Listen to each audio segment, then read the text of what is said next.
बेटा बहू अपने बेडरूम में बातें कर रहे थे। द्वार खुला होने के कारण उनकी आवाज़ें बाहर कमरे में बैठी माँ को भी सुनाई दे रही थी। बेटा, अपने जॉब के कारण हम माँ का ध्यान नहीं रख पाएंगे। उनकी देखभाल कौन करेगा? क्यों ना उन्हें वृद्धाश्रम में दाखिल करा दें। वहाँ उनकी देखभाल भी होगी और हम भी कभी कभी उनसे मिलते रहेंगे।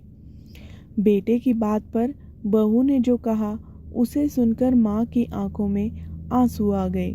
बहू, पैसे कमाने के लिए तो पूरी जिंदगी पड़ी है जी, लेकिन माँ का आशीष जितना भी मिले वो कम है।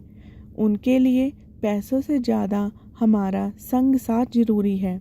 मैं अगर जॉब ना करूं तो कोई बहुत अधिक नुकसान नहीं होगा।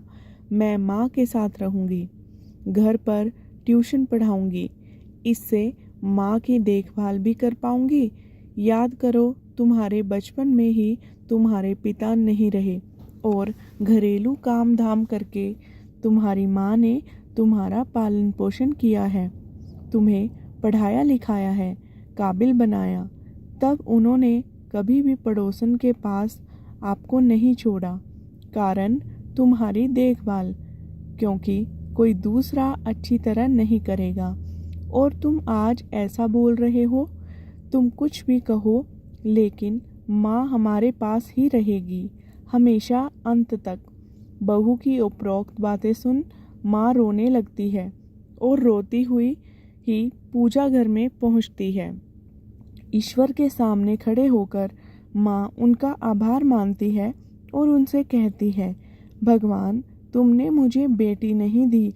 इस वजह से कितनी ही बार मैं तुम्हें भला बुरा कहती रहती थी, लेकिन ऐसी भाग्य लक्ष्मी देने के लिए तुम्हारा आभार मैं किस तरह मानूं। भगवान, जो ऐसी सोच की बहू मिली, तुम्हारा लाख लाख शुक्र है।